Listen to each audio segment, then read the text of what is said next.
Donc salut à tous, c'est Baptiste de Ligne Jaune. Aujourd'hui, je me retrouve au Soli Festival avec Scrète et Moustache. Pas Scrète, Crète. Crête et Moustache. Eh oui. Ah, pardon. Et Nawa, du coup. Vous allez bien?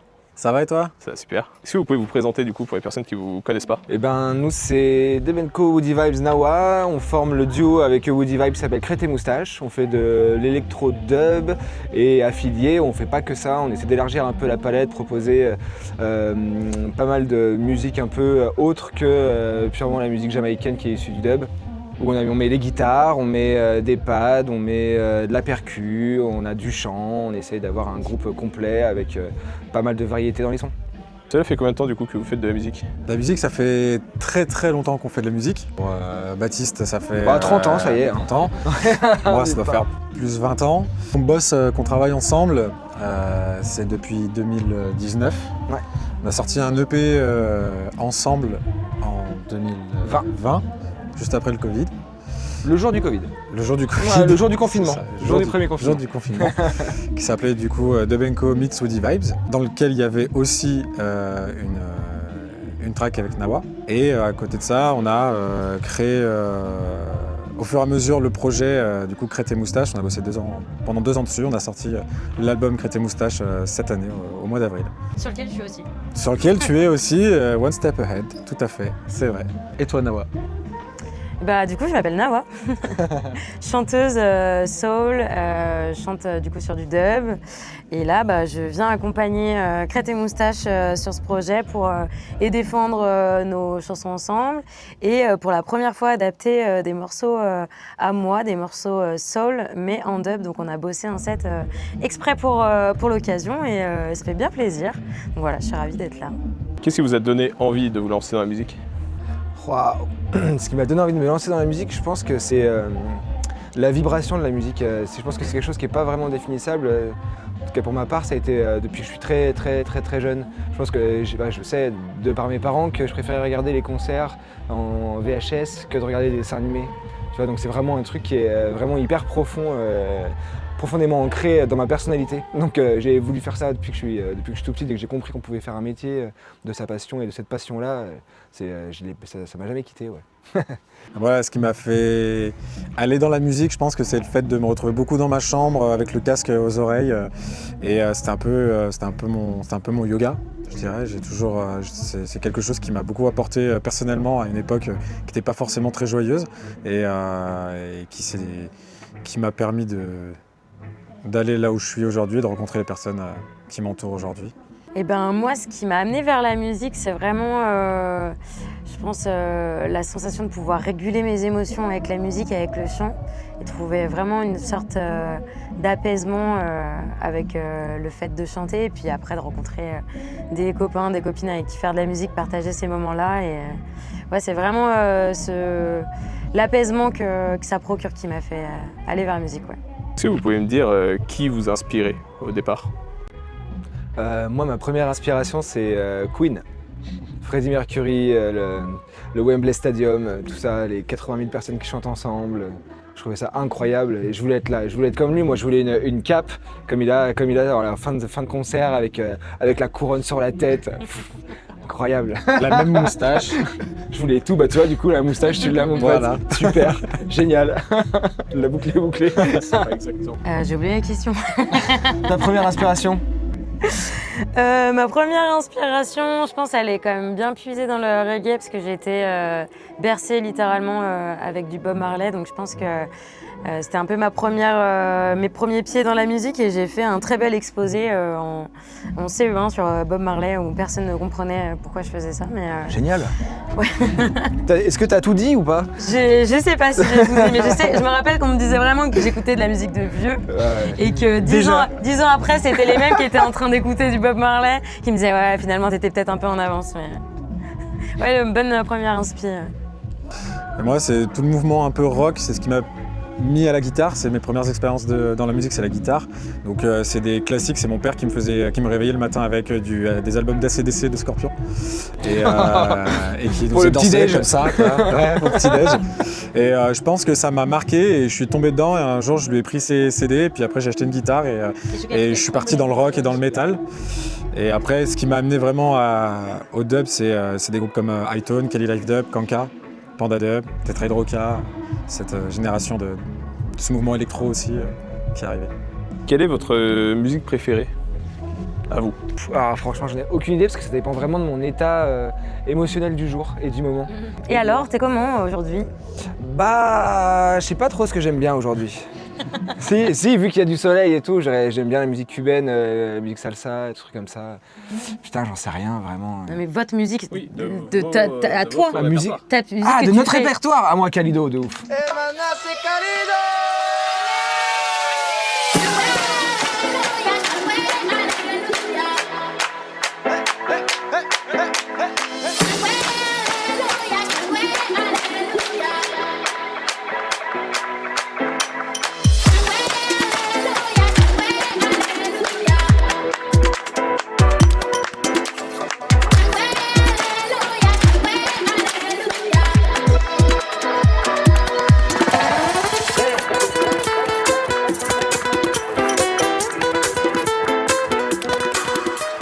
Ouais, Calido. Calido, pareil, bah, justement, ça va très bien avec le moment. C'est musique soleil, hyper empreinte de salsa cubaine, etc.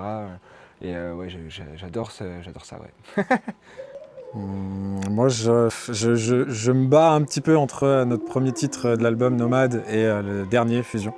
Ouais. Mais parce que je suis une contradiction, donc je pense qu'il y a un côté très joyeux, très ethnique, très world dans Nomade qui m'a toujours passionné dans la musique.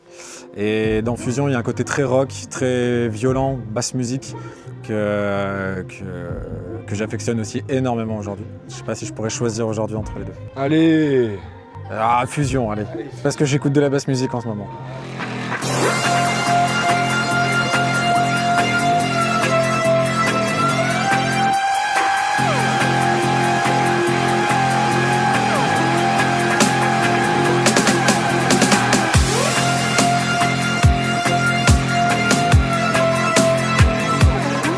Moi, je vais dire la seule où je suis dessus sur l'album, du coup.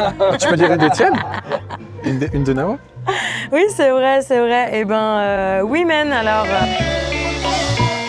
We share our history, we share our legacy, women in the world, in unity. We share our sympathy, we share our empathy, this is what it looks like, sorority. Used to be rebels. Mais grave. Qui fait partie de mon dernier album, qui est une chanson qui parle de sororité et de tout ce que ça amène de se regrouper entre femmes. Et du coup, je vais dire Women. Vous avez déjà fait ou pas des collaborations du coup? On a fait plein de collaborations de manière individuelle surtout, et là pour cet album on a pas mal de collabs, on a pas mal de feats. L'album est, en gros il y a 6 feats et 6 morceaux où on n'est que nous deux. Parce que c'est ce qu'on avait aussi envie de défendre, c'était la pluralité de la musique et des esthétiques au sein du mouvement dub. Et du coup c'est ça qui nous intéressait et voilà. Je me perds moi aussi, putain. Bah moi, je suis une collab. Ouais, t'es une Bah collab. ouais, Bravo, carrément. bonjour collab. Salut, ça la collab. Et du coup, toi, est-ce que tu en as fait d'autres? Ouais, moi sur mon projet, j'ai invité une super chanteuse qui s'appelle Mary May et qui est trop forte et avec qui on est en train de créer un projet dub féminin qui s'appelle le Wild Sound System. On est 3 chanteuses et une DJ. Et voilà, donc du coup c'était une belle collab sur l'album sur cette fameuse chanson Women et des collaborations pour la suite qui arrivent et qui font très envie. Avec qui vous rêvez de faire un feat? Je vais être très standard, Vas-y. mais c'est un des premiers artistes qui m'a porté aussi à faire du dub, c'est Panda Dub. Parce que les autres, il y en a eu déjà. Enfin, Les autres, ça Non, c'est après, fait. Panda Dub, j'ai déjà fait un remix, mais une collab, ouais, où on se pose en studio, on tripe. Ouais, Panda Dub, ça pourrait être sympa. Moi c'est compliqué parce que... Avec Freddie Mercury. Ouais, j'aimerais bien faire. C'est con. Ouais, il est mort en 91. Non, je sais pas, parce que comme je disais tout à l'heure, vu que ça dépend de mon état, je sais jamais. Mais par contre, j'ai plein de gens que j'aime beaucoup. Avec Protody. Et tu vois, un petit Proto-J, ça me ferait plaisir, ouais. Exactement, en reggae, en mode reggae, un petit Proto-J, je pourrais lui faire une prod bien moderne qui me ferait bien kiffer, ouais. de ouf. Ah, l'entourloupe, tiens, voilà, l'entourloupe, je ferais bien un gros feat avec l'entourloupe. Ça me ferait kiffer de ouf. Ah, moi aussi, tiens. Bah ouais, tu vois. Tant qu'à faire, Non, moi aussi, les tiens. appeler. D'ailleurs. Hein, voilà. Moi, je ferais bien un feat avec Lily Boy de Deluxe. Et avec Deluxe tout court. Est-ce que vous vous souvenez de votre toute première scène? Moi, je m'en rappelle parce que ma toute première scène, c'est là où j'ai rencontré Nawa. J'étais là. Elle s'appelait pas encore Nawa à l'époque. Non. Et ouais, je m'en rappelle très bien parce que elle faisait partie de l'association d'ailleurs qui m'a booké et elle jouait avec un groupe de copains aujourd'hui qui font partie de notre famille de copains. Tu te rappelles comment ça s'appelait? C'était Wakatep. Bam, j'ai balancé le nom direct. Et ouais. C'est beau. Et c'était une grosse source de pression parce qu'un jour on m'appelle et je m'y attendais pas du tout à ce qu'on me propose de faire une date. C'est des copains qui se sont rencontrés qui ont dit ouais j'ai un pote qui s'appelle Woody Vibes qui fait du dub machin. Et c'était à 20 minutes de la maison donc j'étais super content. J'ai monté un live très rapidement. J'avais très peur mais par contre ça s'est super bien passé. Les gens qui sont pour la plupart, mes amis aujourd'hui ont surkiffé et je pense que c'est ce qui a fait qu'ils sont mes amis peut-être aujourd'hui, je sais pas. Bon. Et moi, c'était il y a assez longtemps. J'ai eu les vrais premiers groupes de compo à 14 Berges. Du coup, les premières salles, c'était des salles de MJC, des choses comme ça, avec la famille, les copains devant. Ouais, c'est ça, ouais, j'avais 14 ans, ouais. Donc, c'est un petit moment déjà. Moi, la première fois que je suis montée sur scène, je chantais Le Roi Lion avec une copine. C'est moi, c'est moi le roi du royaume animal. Il y avait une choré et tout. Voilà, je pense que ça devait être une catastrophe, mais c'était un super bon moment. Moi, C'est important, hein. Amour brille sur les étoiles. Ah, t'as chanté ça? Ouais. Je voudrais déjà. Mais t'as tout fait? Ouais, Il y avait tout? Il y a toute la collection. C'est un album quoi. Ouais, c'était la super. comédie Il y musicale. avait la trilogie carrément. T'as des images de ça? Non. Ça serait bien sur les images quand même. Hein. Ça serait bien. Direct. Je serais sortie avec ma crinière là, en montage. Est-ce que tu aurais des images? Parce que j'avais bien envie de le mettre dans le montage quand même. Désolée, j'ai pas ça. Quelle a été la scène du coup la plus marquante? Moi, Théâtre Antique de Vienne, mais c'était pas encore de Benko. C'était avec un ancien groupe, un collectif de rap dans lequel j'étais il y a quelques années. Et ouais, Théâtre Antique de Vienne, c'est un endroit magnifique où c'est un théâtre antique, donc tu as une petite fosse et tout le monde, tu as 8000 personnes je crois, et tout le monde est vraiment au-dessus de toi, quoi. Donc t'as vraiment, quand tu es sur scène, tu as vraiment les gens, ça t'emplit complètement le regard, quoi. C'était hyper symbolique parce que tous les grands musiciens et musiciennes du monde entier sont passés sur cette scène. Et c'était un truc un peu dans la checklist de musiciens, de me dire un jour je pourrais fouler cette scène-là. Et ouais, c'était un truc incroyable, quoi. Je me suis senti tellement petit. Un petit humain, tu vois, vraiment comme une petite crotte comme ça. Puis avec nous, il y avait Big Flo Oli, Joe Star, Chinese Man, enfin tu vois, c'était une grosse soirée, ouais. Moi, c'est les no-logos, ils m'ont quand même bien marqué. Hein. Bah ouais. Le premier Pogo. no-logo. Deuxième Pogo. Ouais, les deux Pogo, mais c'est vrai que le premier, il était... je voyais pas la fin du public, quoi. Donc ça, c'était quand même fou. Puis je me prenais des décharges d'adrénaline à chaque fois que je remontais sur scène, là. Il n'y avait pas encore trop l'habitude des scènes avec autant de public. Ouais, Donc, c'était cette énergie. Oui, c'était en plus une de mes premières Beaucoup les d'énergie à premières années de récupérer. tournée, quoi. Donc ouais, c'était fou. Et moi. Il y en a plein que je pense que je me rappelle pas. Parce que j'ai fini trop bourré. Voilà. C'est fou. C'est tellement Si, il y en a. Ouais, alors je vais en raconter une où j'ai fini très bourré. Non, c'est pas ça Pas qu'on du va voir entendre dans l'interview. pas du Non, tout. il y a- mais C'est ton une meilleur date- souvenir de scène. Il y a une date qui est un très bon Les souvenir souvenirs, je me souviens qu'un copain m'a remémoré il n'y a pas si longtemps que ça. C'est Canaille de Tetra Hydroca. Et on avait fait un feat. À l'époque, j'avais un groupe qui s'appelait Woob et Dub. On était deux. On faisait du dub. Et on avait fait un coplateau avec Tetra Hydroca. Et on avait fait un medley un petit peu de nos tracks aussi, respectives. OB-Dub, du coup de Woob-Dub, jouait de la guitare sur leur morceaux et Pong, le saxophoniste, jouait du saxophone sur nos morceaux. Et c'était une soirée qui a été assez riche en émotions. C'était 1h30 de set avec beaucoup d'amour, beaucoup d'énergie du public. Il y a eu du pogo aussi. Il y avait une bouteille sur scène et c'est pour ça que je dis que j'ai fini très bourré cette soirée. On veut toujours pas savoir. Voilà. Mais c'était un très bon moment. Tu couperas, hein. S'il te plaît. S'il te plaît. Où est-ce que vous rêvez de jouer? Ah, bah c'est drôle, on en parle dans la bagnole. J'aimerais beaucoup jouer à Dour. Dour festival en Belgique, un des plus gros festivals. C'est pareil, ça c'est marqué dans la checklist. Il y en avait un aussi où je rêvais de jouer, c'était à La Réunion. Et ça y est, on y va là, on part fin octobre, on va jouer à La Réunion. On a 3 dates en une semaine. Là, tu l'as rayé de la checklist? Bah du coup c'est fait, on y va. Bah non, Pas c'est pas encore encore fait, attends. C'est presque fait. Bah ouais. Attends, mec. Attends. Il y a le- Tu sais, il y a les billets, il y a tout, c'est bon. Ton avion, il peut bien s'écraser avant que tu y arrives, hein, quand même. Arrête, Ça va. tu couperas ça aussi. C'est parce que j'y vais pas. Et moi, j'en ai aucune idée. Moi, je veux bien jouer partout, moi. Je vais jouer partout. Allez, bah, au festival de Deluxe. Comme ça, je vais rester Au Super Moustache. Ouais, au super moustache. Allez. Je reste Faudrait qu'on cohérente. aille y jouer aussi d'ailleurs. Parce que t'as une super moustache. Peut-être. Peut-être. Et toi, Woody?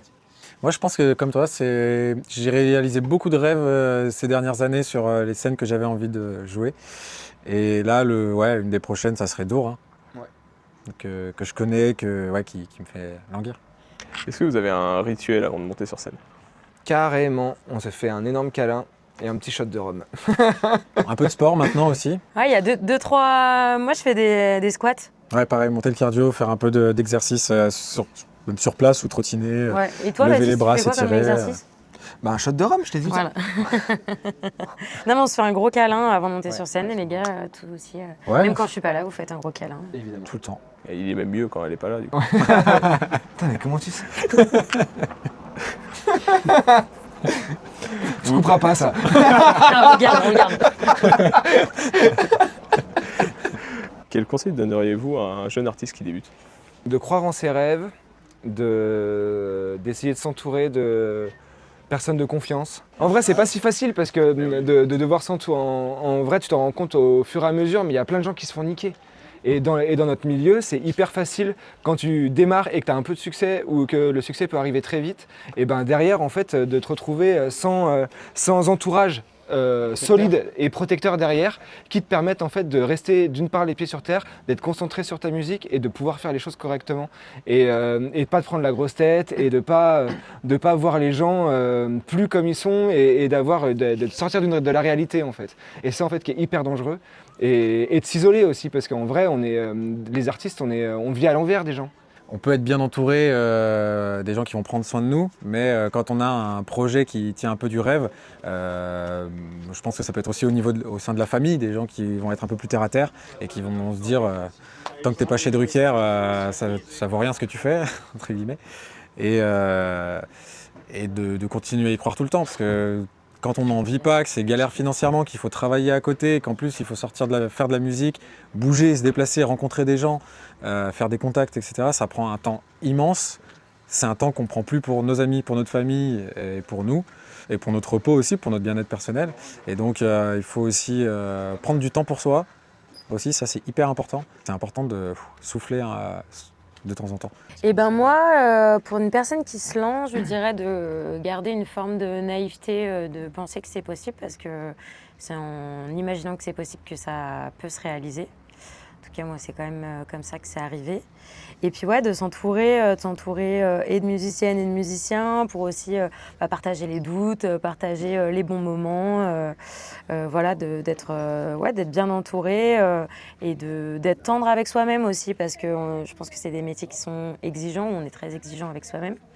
La comparaison, elle est hyper facile.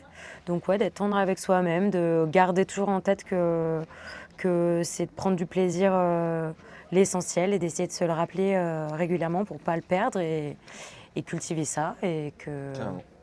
Ouais, voilà. Ah, tu vois, elle est pas si bateau notre réponse. Hein? Parce que c'est pas toi qui l'as développé. Ça n'est pas tout seul. Quels sont vos projets à venir? Dormir. Prendre du temps pour soi. Des vacances, ouais.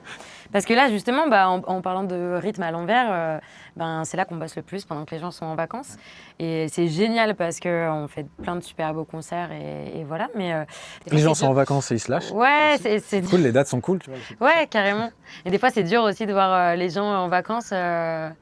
On a envie aussi d'être en vacances un petit peu. C'est vrai, un petit Un peu. petit peu quand Mais même. nos prochains projets, on a quand même. On va pas le dévoiler tous. Ah, si, ça sort dans 2 mois. Il a dit. Ouais, si. Attends, faut que je compte. Début octobre. Bah, super, on a une live session Crête et Moustache qu'on a enregistrée il y a 10 jours et qui sortira.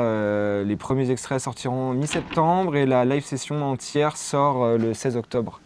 17 octobre, si je dis pas de bêtises, sur notre chaîne, la nouvelle chaîne YouTube Crête et Moustache. Vous avez un dernier mot à dire? Eh ben, merci à toi pour cette interview, merci au Soli Festival pour l'accueil et on espère qu'on va passer une excellente soirée. J'en doute pas. Un mot, vous Big dites? up. Un mot. Un mot. Oh putain, Un mot. quel enfer. I was looking for somebody